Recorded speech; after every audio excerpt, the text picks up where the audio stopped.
Hello, everybody. Very good morning. Welcome to Space Kids India's YouTube channel. I welcome you all for the celebrations of International Moon Day. So, this is Agnesai, the CEO of Space Kids India. I'm very glad and honored to be here with a special guest whom we'll be meeting very soon. I welcome Ms. Parki and Ishita from Modern Public School today to take over the session and do the welcome address for the chief guest. Thank you so much.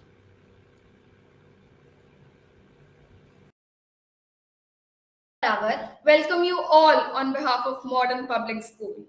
First of all, we would like to thank Space Kids India for organizing such an insightful session. Space Kids India is an aerospace startup creating young scientists for the country and spreading space awareness into the deeper pockets of India. Making space accessible and affordable to every child of India is the vision of their organization. Designing and building satellites is the primary focus, and Space Kids India is the only organization working with students and has been successful in launching 18 balloon satellites, 2 suborbital satellites, and 2 orbital satellites. Space Kids India is in a constant search for young talents in the field of science and technology and also provides them an international exposure apart from extending an opportunity to meet up with eminent Indian scientists and rub shoulders with them. We also have with us Dr. Madhu Thangavelu, Vice President of NSS India Relationship. Dr. Thangavelu was on the team that won the coveted NASA NIAC Phase 1 and 2 awards consecutively for developing robot building technologies on the Moon and Mars. His concept creation work was greatly appreciated for proposing ideas that pointed to the leading edge sensor concept. He continues to present and publish original concept in the space system architectures and chairs related sessions at conferences. Today is International Moon Day. It celebrates the day humans first stepped on the moon in 1969. Neil Armstrong stepped on the surface of moon this day. Now, I would request Sir to give us a space talk on the occasion of International Moon Day. Thank you. Thank you. Did you say the name was what were your names? Ishita and Parki. Bharti and Ishrat. Thank you so much for that lovely introduction. It was our pleasure, sir. It's a pleasure to meet you all and to hear about what modern public school is doing. And I'm continually amazed at what the new generation of space explorers around the world and India in particular are doing. So, with that, let me run the slides for you that I have prepared for you. And may I share this, or Yagna, will you run it, or how does it work? Let me share. Let me share my screen.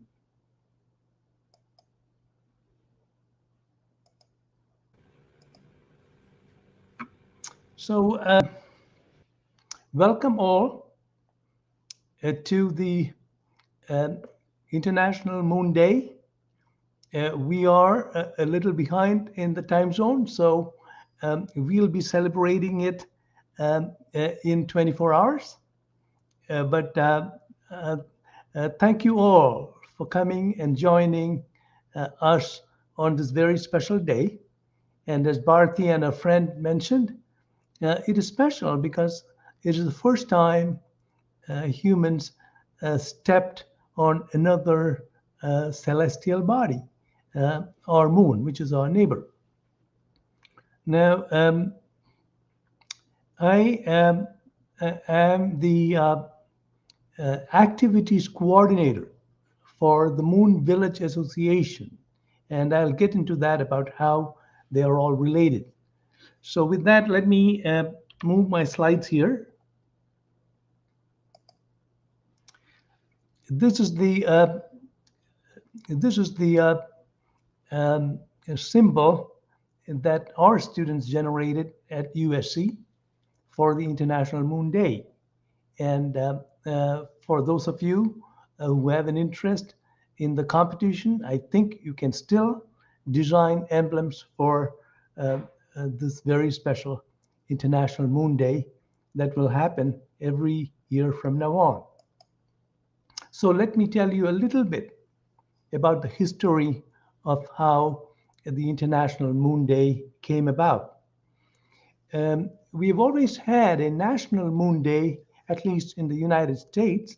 We have thought about, since Neil and Buzz stepped on the moon, we have thought about the moon and that day, that is today, as a very special day for all of humanity. The American Institute of Aeronautics and Astronautics, of which I am a member, holds what they call Neil's Day, which is also on July 21st, 20th. But this year they had it on the 17th, and I had a talk there. Now, sometime about a year and a half ago, the Moon Village Association, which is a organization that is headquartered in Vienna, Austria, they took up the cause for an International Moon Day and proposed it to the United Nations Committee on the Peaceful Uses of Outer Space. And so the United Nations worked on it for a year, and in December of last year, they declared the first International Moon Day, and that is the basic history behind it. So the Moon Village Association plays a big role. I want all of you to Google the Moon Village Association and perhaps even become members, because we are seeking enthusiastic, young, ambitious space cadets to join the Moon Village Association, as well as the National Space Society. So now we know the connection between the United Nations, the American Institute of Aeronautics and Astronautics, and USC, where I teach. So let's get into a little bit about the subject of today's talk. Let us talk a little bit about the universe we inhabit, some objects in this beautiful universe, including things like the black holes, comets, and a new telescope is out there called the James Webb Space Telescope. They built it down the road from here, so we used to go and watch the building of the James Webb Telescope. And we'll talk a little bit about the University of Southern California and how we got interested in the moon. And then I'll talk about a little bit about the Artemis Accords, which is NASA's way of bringing the globe of nations together to go back to the moon together for all of humanity. And then at the end, we'll run a little clip of things that are from our book. With that, let's start. So all of you are aware that our universe is a very, very, very, very, very big place. And in fact, we don't really grasp how big it is, but we think it's somewhere between 13.4 and 13.8 billion light years. Of course, distances are measured in light years. So these are extremely large numbers. And in the last few years, we have put out telescopes and other sensors to really gauge the depth and the character of the entire universe all around it. So now we know that within the observable universe is can you see my cursor? Yes? Good. So within the observable universe, if you start zooming in, you will see that there are it's lumpy in terms of matter, and we call them local superclusters. And then when you zoom into one particular area called the Virgo supercluster, it's called that because it's in the region of the constellation Virgo. So you see a supercluster there, and then you zoom into that, and you'll come to the local galactic group, which is again um, a bunch of galaxies. You zoom in there, and then we come to our little galaxy called the Milky Way. Within that Milky Way, somewhere right here where you can see that little red spot, a little red writing, right there is planet Earth. And that is our solar system. Not just planet, that solar system. Within that group of stars, which make up that little clump, is our little solar system. And in it, orbiting around it, is little planet Earth. So you can see how tiny we are in the whole system of things. So some years ago, in fact 2 years ago, we were able to zoom a telescope right down the middle of the Milky Way here and see what was going on. And we noticed that in the middle, right there, are some stars that are moving around, and the middle is what we think is a black hole. It's called a supermassive black hole. It pretty much holds the entire galaxy, Milky Way, going around it, churning around it. Every 200 million years, we are going round and round and round. Everything is moving. So now in Princeton University, I mean, these are all universities. I hope some of you will attend, and then let us know what the future brings in terms of discoveries. So in Princeton University has an astrophysics group that has only one aim. For the last 20 years, they've been looking up at the sky and cataloging every object that is visible to the eye and to the telescopes. They call it the Slow and Digital Sky Survey, SDSS. And they have cataloged upwards of 3 million objects, 3 million objects in the visible sky using telescopes. Every 2 years, they update it.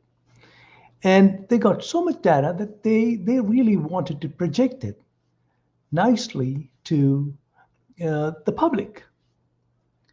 And so they invited a well-known artist. His name is Pablo Carlos Budassi. So he came into the group and started imaging and making sense. And if you know what logarithmic scales are, he was using it so that you could bring it all together into a nice image. And when I looked at this image the other day, it's not very old, it reminded me of a cell. So you can see the correlation between the cosmos and our own selves, our own bodies, our own lives.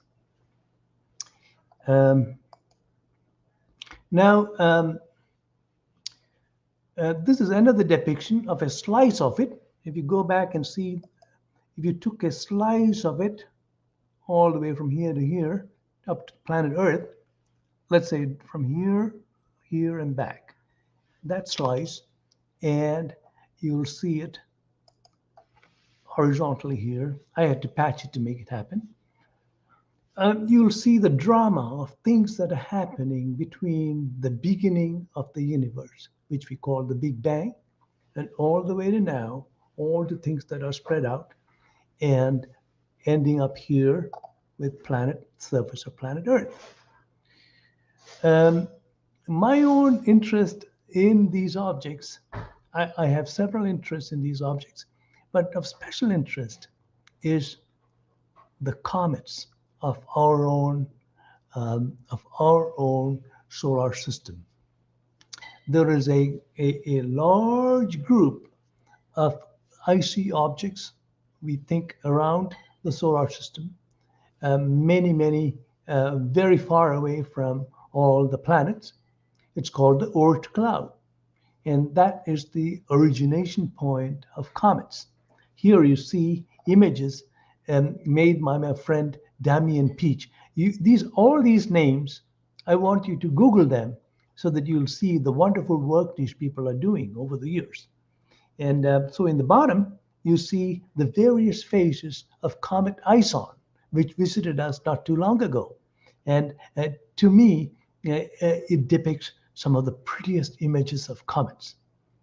Comets are incredibly fast, much, much faster than anything else in our solar system. That's why they come. You see them for a few days or a few weeks. They grow a long tail while it's close to the sun, and boom, they're gone. And here you see Comet Ison, imaged by Damien Peach. And I personally, and of course professionals in astronomy, like to see them in the negative or in black and white so that we can delineate more of the features. To me, when I saw this, it reminded me of Harry Potter, but that is how it is. Now, the James Webb Telescope was built right down the street from here by a company called Northrop Grumman Corporation, and they spent a long time and many, many grueling elbow grease hours, plus um, a lot of resources. And you see how big it is compared to the team surrounding them here at the Northrop Grumman Park. So now it's been jetted out into space, it's rocketed into space, and it's residing at a point called the Earth-Sun Lagrangian point, about 1,000,000 miles from us. 1,000,000 miles from us. And this is something, again, to remember. Everything we do in the field of aerospace, astronautical engineering, happens in hundreds of thousands and millions of miles. And that is insignificant compared to what happens in the cosmos, as you saw in my earlier description of the sizes. So the James Webb Telescope has been completely commissioned now and is imaging the universe in the infrared as well as optical. The reason why the mirror is gold is because gold film reflects infrared much better than other optical coatings. Here you see one of the deepest images, we think between 5.5 and 10 billion light years away. You're seeing images of the beginnings of our universe. There you see some more images. These are visuals that will really excite all of you, the new generation of space cadets and astronomers and astrophysics students who will have a lot of work cut out for them for the next 10 years at least. And these images appeared recently, so I had to show them to you about the difference between how our early generation Hubble telescope and how the James Webb telescope now images the same area. As you can see, we have become more sharp. The resolution has become much better, and you're able to see finer structures. These are some of the images that are coming down to us now. Here you can say how, these are very small regions in the sky. And just to let you know, this is a part of Carina Nebula. And look at the distance here. From here to here, it's very narrow, very thin part, very small part of that nebula. It's 12 light years. 12 light years from here to here. And these are famous images that now we are seeing in much greater detail because we are able to go through the dust. Infrared allows you to peek through the dust of the cosmos and the dust of the nebulae so that we can really study the deeper interior structures of astronomical objects. Here you see the Ring Nebula and Stephan's Quintet. These are all Stephan's Quintet was first seen some 200 years ago, but now we are able to really see how some galaxies collide with each other and the things that happen at the edge of the collisions. And all these are very interesting new things that all of you will be studying. Now comes the gazillion rupee question, and that is, there are so many galaxies, so many stars, and trillions of stars and planets. What about living things? Are there other part? Are there living things in other parts of our universe? And even harder, are these are these smarter than us? Or are these creatures? I mean, these are the real hard questions that we study, that we want to answer.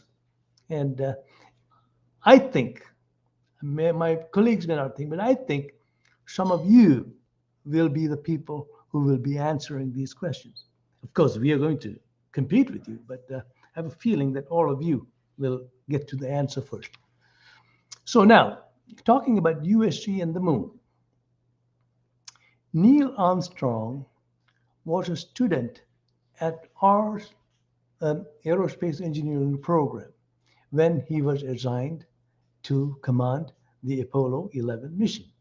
So, when he was commanding the Apollo, when he was given this task, he goes over to the dean and says he has a mission to do. And the dean, of course, looks up and says, "What is this big mission that you have to take leave to go from school?" So he says, "I've been assigned to go to the moon." And so the dean says, "Oh, that's no problem. You just go to the moon, come back and give me a report, and that'll be your thesis." And guess what? That's what he did. So he flew in 1969, the first moon landing with Buzz Aldrin, and Colonel Collins was orbiting, and he wrote up his thesis and presented it as a seminar at the at Johnson Space Center. And this is my favorite photo of Neil Armstrong. He is wearing his Gemini G2X suit, and there was a time in the beginning of astronautics when Russia was flying and then America was competing, when we thought that astronauts were the penultimate celebrity and the penultimate adventurers we know. And you can see in this pose that is exactly how he looks, the style of it. Now, in our school, we have the biggest sculpture of Neil Armstrong. And when students come to my class, which is in the graduate class, we go there often in the evenings. My class has students, participants who come from the industry because they're older, and so we keep those classes in the evening so that they can attend classes after work. So here you see some students who are attending. These were younger students who were attending, who were flying in from the UK to come sit in my class. So this is what our astronautical engineering program does. Let me tell you, there are two different programs at USC. There is an aerospace engineering program and an astronautical engineering program. The aerospace engineering program deals more with flight and aeronautical expertise. The astronautical engineering program deals mostly with everything that happens beyond the orbit of Earth, beyond the atmosphere of Earth. And it is a young program, and as you can see here, we are quickly climbing up in terms of students in the bachelor's, master's, and doctoral programs. And it is broadcast all over the world. Students can get a degree in our program without ever coming to campus. And this is becoming a new style, not only at our university, but also in big universities around the world. I'm sure this is happening in India too. So within the astronautical engineering program is where I do my work, and that is what I call the ASTE 527 Space Concept Synthesis Studio.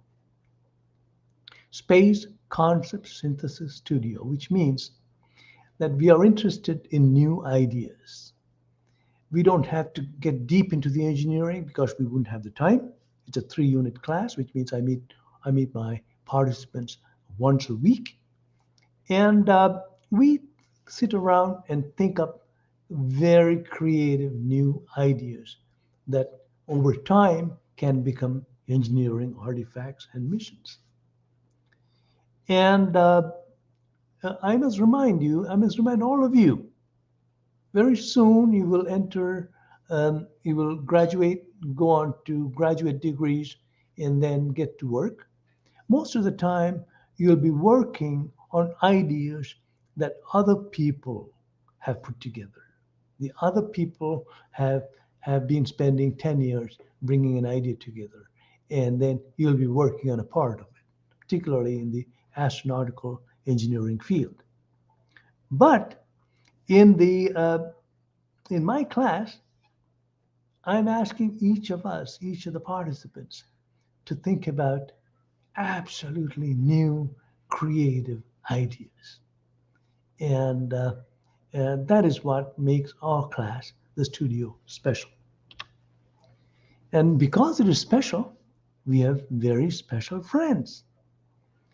My class will usually have 15 students, participants, because many of them know a lot about space and engineering. They are all program managers, and some of them are graduating students.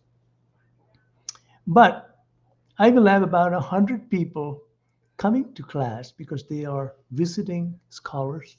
Some of them are reviewers, and all of them are from different areas and disciplines of professions. If you look here, some of our professors are here, doctors, lawyers, cinematographers, engineers, students. My students are here, private space company people, aerospace corporation people. We get a lot of people from different corporations. So that happens during one half of the year, usually in the fall. In the spring, because my degrees are in both engineering and architecture, in the spring, I teach in the School of Architecture. And there I meet a very different and down-to-earth group of people, like so. You will see that many of the students in our universities at USC and in other American schools come from all over the world. Look here and you'll see got France, Italy, Germany, Hong Kong, Turkey. Anushka is from India, and China, India. He's from Mumbai, Shanghai, Iran, Japan. So students come from all over the world to study in our schools. And this is the beauty of the new engineering education. It is e pluribus unum, strength in diversity. So architects ask different questions than engineers. Architects ask, what will our world be like in 2050? We know there will be people on the moon, but what are the implications for living on planet Earth? Is there something that space can offer for people living on planet Earth? Is there something like a space-faring civilization where people go to space to do their work and come back, and it's part of their mainstream work day? So we have a discipline called space architecture. And you can read all about it in our book. This is the textbook that is offered to our students every year, and it's in the second edition. The third edition is in preparation.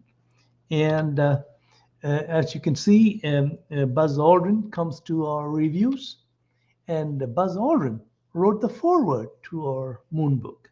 And Buzz Aldrin lives close by here, so we get to discuss with him a lot about the future of human spaceflight. I want you all to go take a look at ASTE 527 site. If you have your cell phone, do the QR code now and see if you're able to locate all the presentations. Most of them are creative ideas. We don't deal so deep into the engineering aspects because that'll take a long time. That'll be done by other people in the other courses that USC offers. And here is one idea that happened last term in the fall of 2021. You will see different rocket ships. There are Chinese, Russian, American rocket ships, and there are Indian rockets in here, and we can do amazing kind of architectures to fly between the Earth and the Moon as soon as 2024. But these kinds of ideas go into the NASA headquarters planning committees, and then over a period of time, they pick and choose parts that they think are interesting, and that is how strong, resilient, strong-boned ideas are born. So again, to all of you, you want to think freely, openly, and continually be innovative.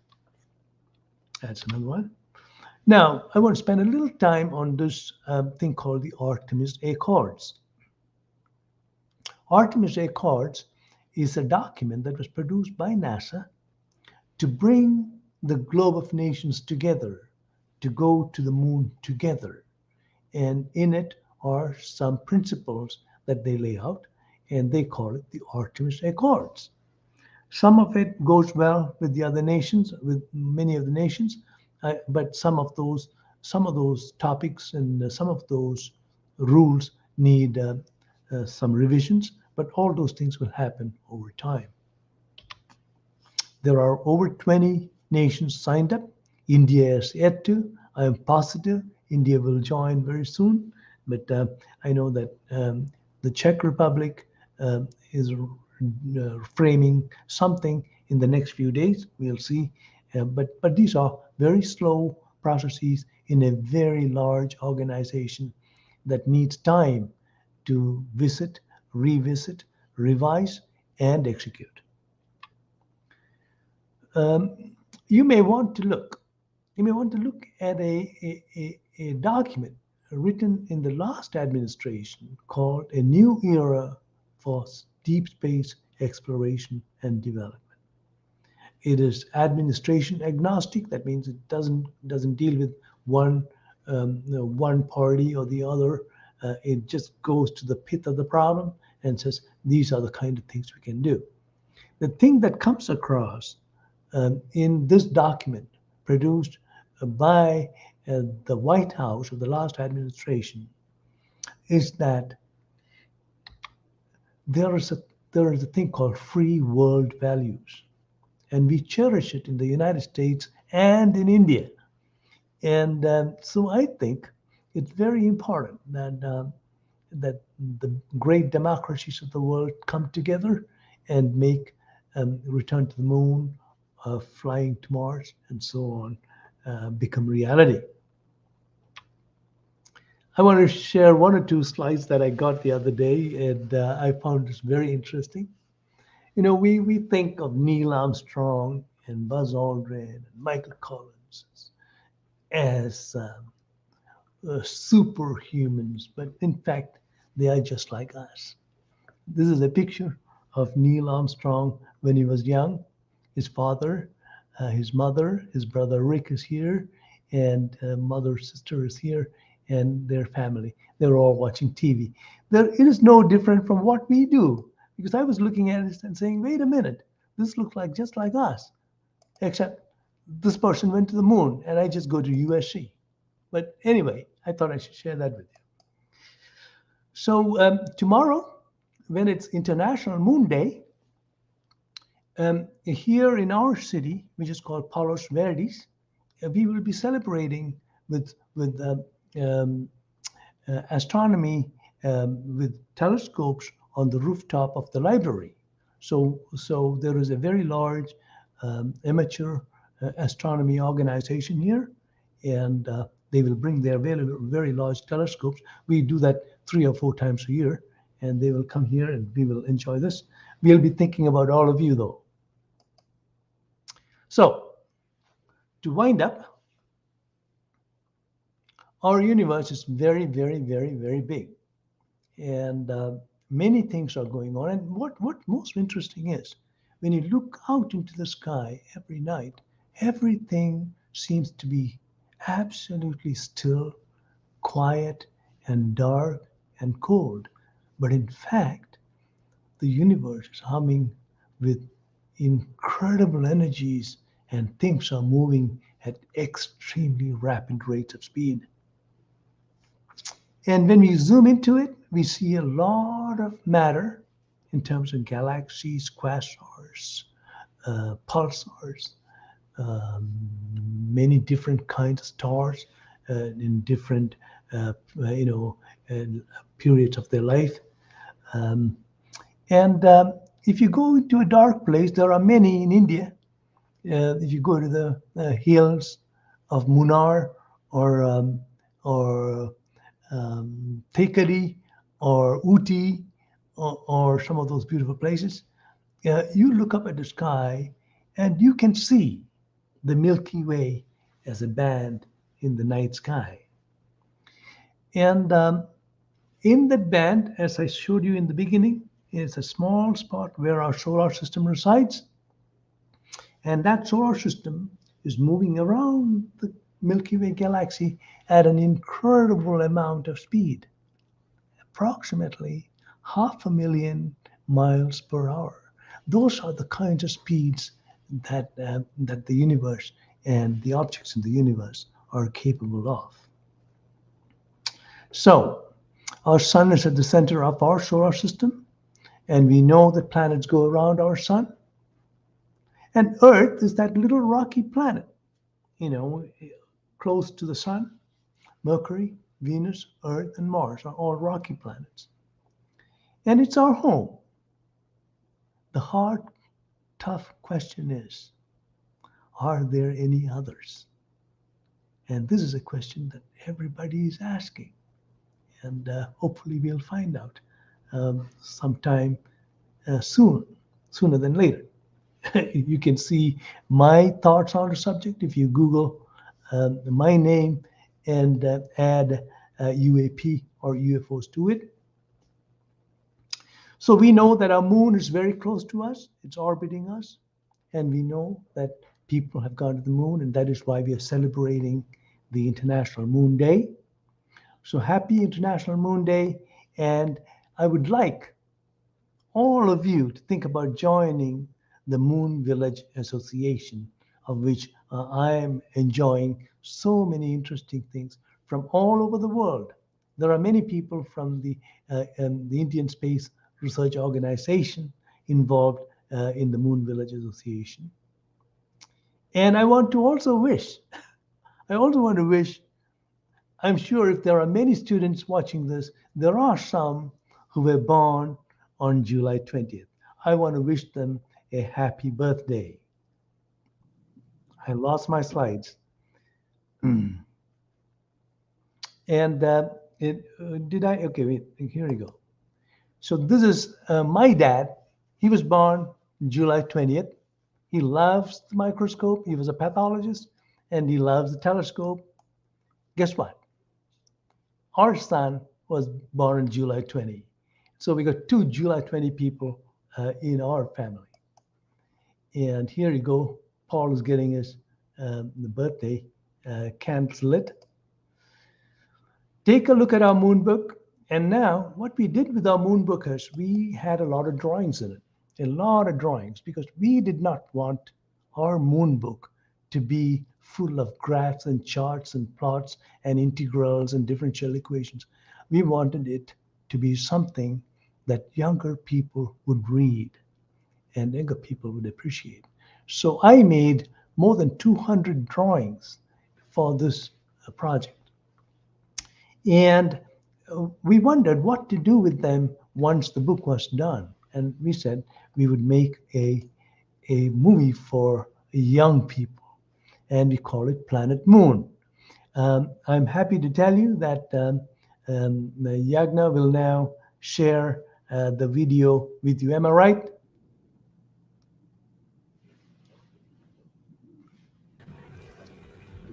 Yes, sir. Go Video is for it. ready. It's got some music that our daughter played, so you can hear that too.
I think that was it. My daughter our middle daughter was practicing that piece, so you can tell that she was taking it in pieces. But that's great. Okay, good. What is the next part of the plan, Yagna? Um, uh, Thank you, sir. It was amazing. On behalf of the entire modern public school fraternity and Space Kids India, we would like to thank our heartfelt thank to esteemed guests for gracing this event with their gracious presence. And lastly, we would like to thank all teachers and students for making this event a resounding success. So now we have some questions. Can we ask? of course. Thank you. Good morning, sir. Sir, I would like to ask, do stars actually lose their light after some years, and why does that happen? Did you ask me if the stars lose their light? Yes. Oh, this is an interesting way of asking.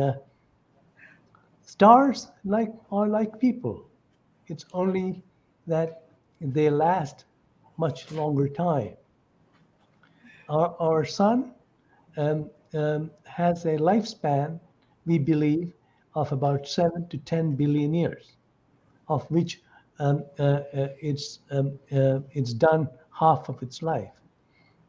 So what happens is that a star gradually lights up and slowly dims down, becomes a brown dwarf, it's called, or a red dwarf or a brown dwarf, and then collapses back into a very small, dense body and emitting no light at all.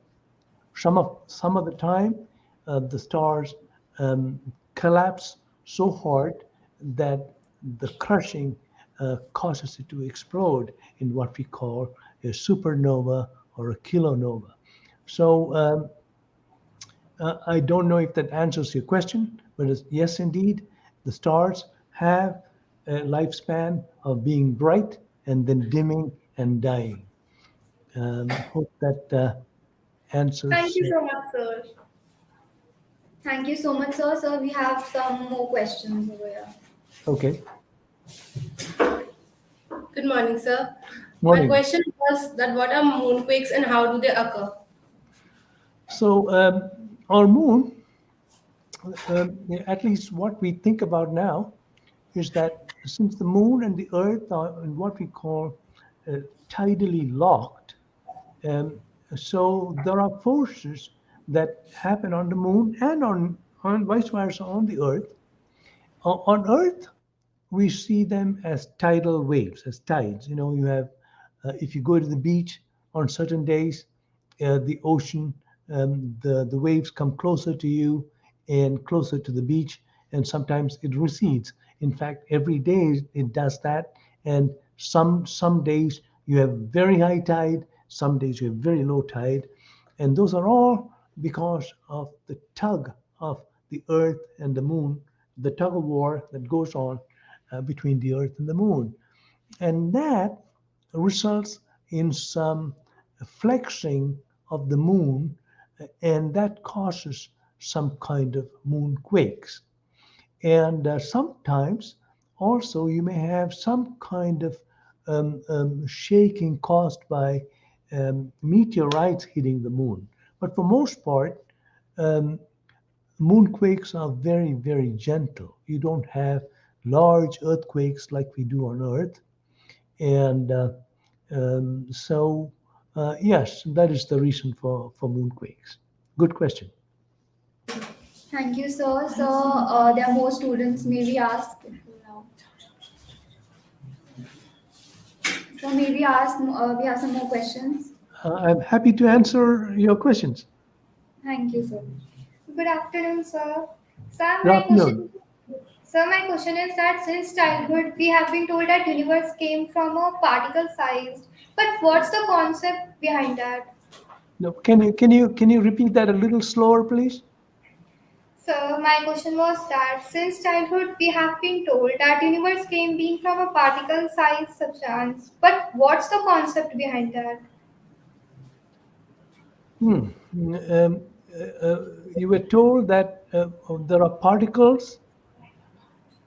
No, that Big Bang theory was just a particle size, but how was that possible? This is a What is the this is basic concept behind? this is I have a feeling that you're going to go do a graduate degree in this subject because I wish I knew more to tell you how something came from nothing. Um, we know that the Big Bang happened because from the background radiation that still emanates all over the universe. We know when you interpolate that backwards, we do regressive analysis to see what would have caused this many billion years ago. Um, we see that it did happen, uh, but we are not sure um, what are the particles that came together to make that happen, and where did those particles come from to make that even happen? These are the hard questions of cosmology that we don't have a clean answer to. And it is very, very possible that the new observatories that we put out, including the James Webb Space Telescope, will show us as we peek deeper into the beginnings of the universe. And bigger observatories are planned, and bigger sensors are planned that allow us to look at things in new ways that we are not doing now. So over a period of time, we hope that we find an answer to questions like where did those particles come from um, at the start of the Big Bang. Ponder it, and you are asking a question that's going to be your graduate thesis. Good luck with that. Thank you, sir. So, two more questions. Okay.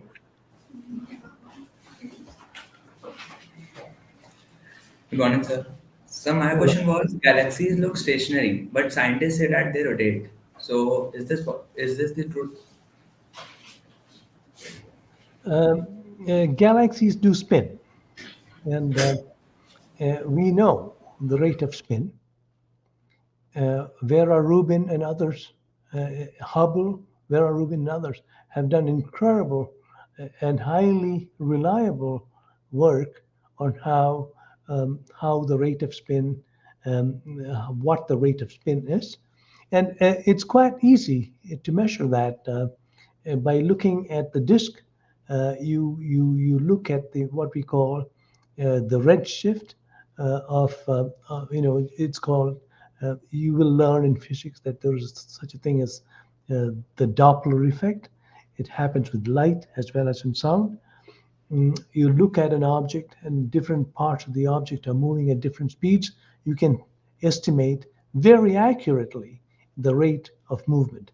But since we are very, very far, and since these objects are extremely large, um, we don't see that with our eyes. When you look at them, they look absolutely stationary.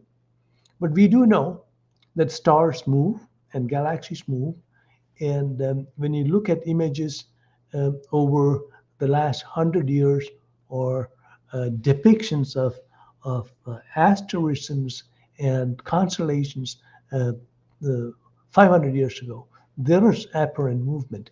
And we also know through parallax movement of our orbit around the sun, when we look at objects like stellar systems, they do shift, which gives us some idea about how far they are and what kind of movements are happening. So we assure you that if we live to 3 or 5,000 years, our constellations will look a little bit different because all of those stars are moving and at a pretty fast clip. Thank you so much, sir. So, one last question for the day. Sure. Good afternoon, sir. Good My afternoon. simple question to you would be, what are actually lunar lava tubes? Lunar lava tubes. Yes, sir. It's one of my favorite areas of study. Um, in the early part of our solar system, there was a lot of volcanism, volcanoes happening in the rocky planets. And this goes for Mercury, Venus, Earth, and Mars in particular. And when volcanoes emit or push out magma,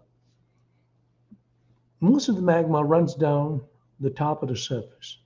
But sometimes magma runs down underground and runs all the way in tubes at a slope and sometimes ends up in the ocean or sometimes ends up elsewhere.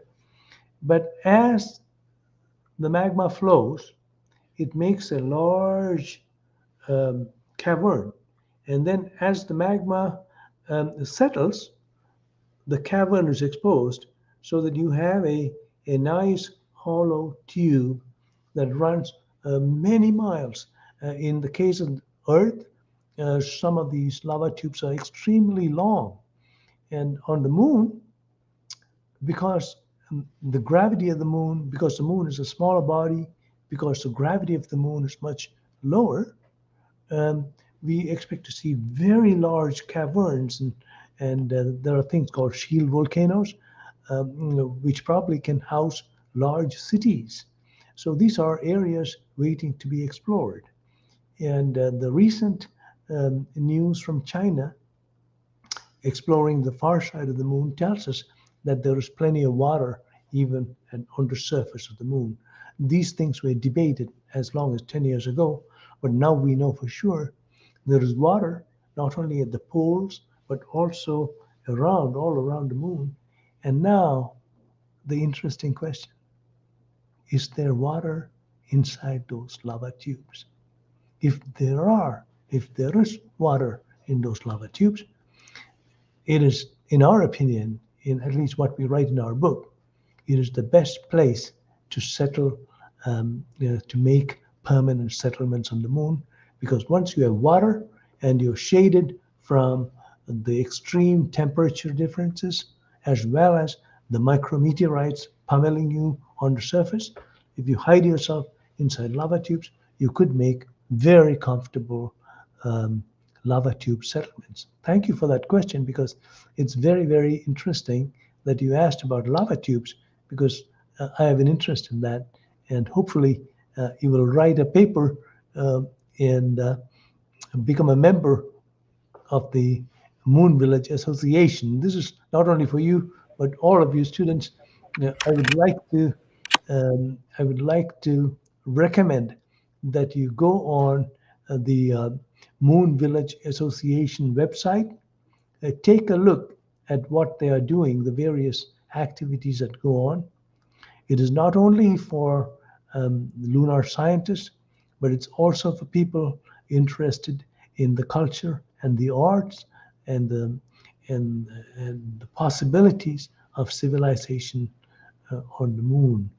And if you ask me why do we do all these things, the expert answer is that if we learn to live efficiently and frugally on other planets, we can live much better on planet Earth.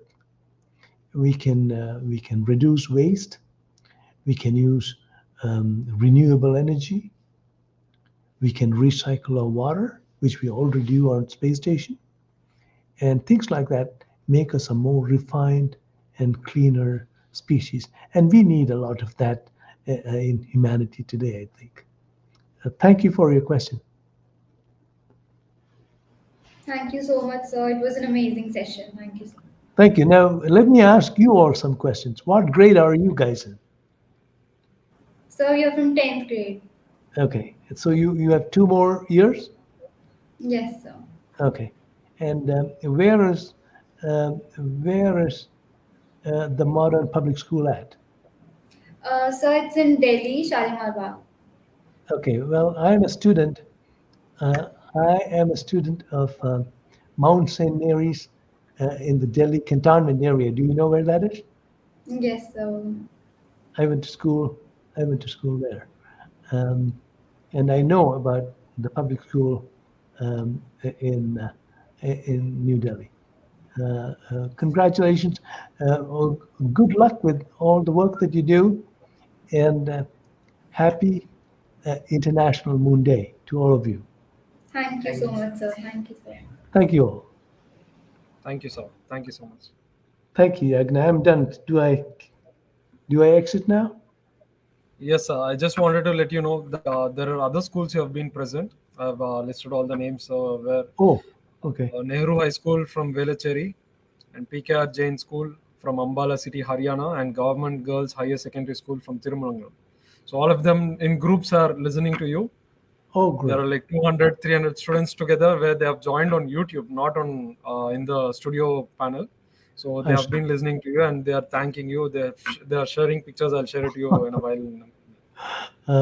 I want to mention to all of you, thank you so much for thinking about the International Moon Day, and my good wishes for all of you, also from our good friend Buzz Aldrin, who did ask about the different activities happening today and tomorrow around the world. And I wish all of you students, to look up our website. Some of you may come to the University of Southern California for your education. We welcome that. And please join there are 2 or 3 societies that look at various aspects of the moon. One of them, which is dear to me, is the National Space Society, in which we have a lot of activities ongoing. And as I mentioned to you, I'm the North American coordinator of activities for the Moon Village Association. We are looking for young and enthusiastic members. You want to join us and discuss events and activities, ongoing activities. And feel free to email me or send me notes if you have further questions. I'm always happy to engage in creative new ideas.